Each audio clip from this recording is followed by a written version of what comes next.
So, by 1816, some authors claim the Rothschilds had taken control over the Bank of England and backed a new, privately owned central bank in America as well.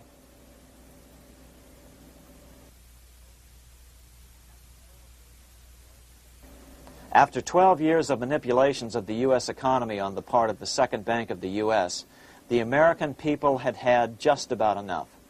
Opponents of the bank nominated a dignified senator from Tennessee, Andrew Jackson, the hero of the Battle of New Orleans, to run for president. This is his home, the Hermitage. No one gave Jackson a chance initially. The bank had long ago learned how the political process could be controlled with money. To the surprise and dismay of the money changers, Jackson was swept into office in 1828. Jackson was determined to kill the bank at the first opportunity and wasted no time in trying to do so. But the bank's 20-year charter didn't come up for renewal until 1836, the last year of his second term, if he could survive that long. During his first term, Jackson contented himself with rooting out the bank's many minions from government service. He fired 2,000 of the 11,000 employees of the federal government. In 1832, with his re-election approaching, the bank struck an early blow, hoping Jackson would not want to stir up controversy. They asked Congress to pass a renewal bill 4 years early. Naturally, Congress complied, then sent it to the president for signing. But Jackson weighed in with both feet. Old Hickory, never a coward, vetoed the bill. His veto message is one of the great American documents. It clearly lays out the responsibility of the American government towards its citizens, rich and poor. It is not our own citizens only who are to receive the bounty of our government. More than 8 millions of the stock of this bank are held by foreigners. Is there no danger to our liberty and independence in a bank that in its nature has so little to bind it to our country? Controlling our currency, receiving our public monies, and holding thousands of our citizens' independence would be more formidable and dangerous than a military power of the enemy. If government would confine itself to equal protection and, as heaven does its rains, shower its favor alike on the high and the low, the rich and the poor, it would be an unqualified blessing. In the act before me, there seems to be a wide and unnecessary departure from these just principles. Later that year, in July 1832, Congress was unable to override Jackson's veto. Now Jackson had to stand for re-election. Jackson took his argument directly to the people. For the first time in U.S. history, Jackson took his presidential campaign on the road. Before then, presidential candidates stayed at home and looked presidential. His campaign slogan was "Jackson and no bank." The National Republican Party ran Senator Henry Clay against Jackson. Despite the fact that the bankers poured over $3 million into Clay's campaign, Jackson was reelected by a landslide in November of 1832. Despite his presidential victory, Jackson knew the battle was only beginning. "The hydra of corruption is only scotched, not dead," said the newly elected president. Jackson ordered his new Secretary of Treasury, Lewis McLean, to start removing the government's deposits from the Second Bank and start placing them in state banks. But McLean refused to do so. Jackson fired him and appointed William J. Duane as the new Secretary of the Treasury. Duane also refused to comply with the president's requests, and so Jackson fired him as well, and then appointed Roger B. Taney to the office. Taney did withdraw government funds from the bank starting on October 1st, 1833. Jackson was jubilant. "I have it chained. I'm ready with screws to draw every tooth and then the stumps." But the bank was not yet done fighting. Its head, Nicholas Biddle, used his influence to get the Senate to reject Taney's nomination.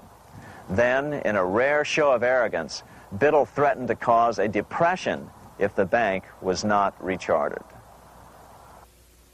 This worthy president thinks that because he has scalped Indians and imprisoned judges, he is to have his way with the bank. He is mistaken.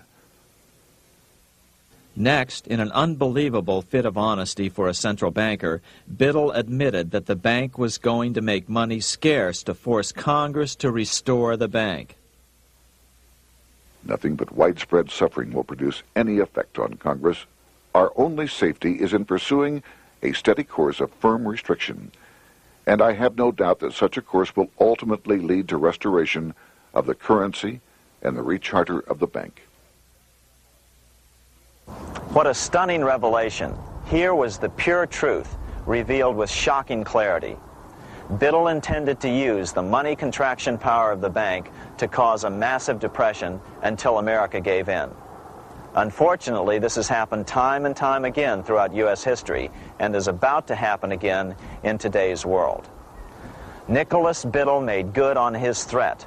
The bank sharply contracted the money supply by calling in old loans and refusing to extend new ones. A financial panic ensued, followed by a deep depression. Naturally, Biddle blamed Jackson for the crash, saying that it was caused by the withdrawal of federal funds from the bank. Unfortunately, his plan worked well. Wages and prices sagged. Unemployment soared along with business bankruptcies. The nation quickly went into an uproar. Newspaper editors blasted Jackson in editorials. The bank threatened to withhold payments, which then could be made directly to key politicians for their support. Within only months, Congress assembled in what was called the panic session. 6 months after he had withdrawn funds from the bank, Jackson was officially censured by a resolution which passed the Senate by a vote of 26 to 20. It was the first time a president had ever been censured by Congress. Jackson lashed out at the bank. "You are a den of vipers. I intend to rout you out, and by eternal God, I will rout you out." America's fate teetered on a knife edge. If Congress could muster enough votes to override Jackson's veto, the bank would be granted another 20-year monopoly or more over America's money, time enough to consolidate its already great power. Then a miracle occurred. The governor of Pennsylvania came out supporting President Jackson and strongly criticized the bank. On top of that, Biddle had been caught boasting in public about the bank's plan to crash the economy. Suddenly, the tide shifted. In April of 1834, the House of Representatives voted 134 to 82 against rechartering the bank. This was followed up by an even more lopsided vote to establish a special committee to investigate whether the bank had caused the crash.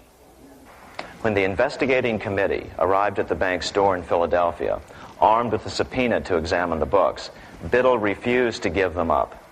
Nor would he allow inspection of correspondence with congressmen relating to their personal loans and advances he'd made to them. He also refused to testify before the committee back in Washington. On January 8, 1835, Jackson paid off the final installment on the national debt, which had been necessitated by allowing the banks to issue currency for government bonds rather than simply issuing treasury notes without such debt. He was the only president to ever pay off the debt. A few weeks later, on January 30th, 1835, an assassin by the name of Richard Lawrence tried to shoot President Jackson. But by the grace of God, both pistols misfired. Lawrence was later found not guilty by reason of insanity. After his release, he bragged to friends that powerful people in Europe had put him up to the task and promised to protect him if he were caught. The following year, when its charter ran out, the Second Bank of the United States ceased functioning as the nation's central bank. Biddle was later arrested and charged with fraud. He was tried and acquitted, but died shortly thereafter while still tied up in civil suits. After his second term as president, Jackson retired here to the Hermitage outside of Nashville to live out his life. He is still remembered here for his determination to kill the bank. In fact, he killed it so well that it took the money changers 77 years to undo the damage. When asked what his most important accomplishment had been, Jackson replied, "I killed the bank." Unfortunately, even Jackson failed to grasp the entire picture and its root cause. Although Jackson had killed the central bank, the most insidious weapon of the money changers, fractional reserve banking, remained in use by the numerous state-chartered banks.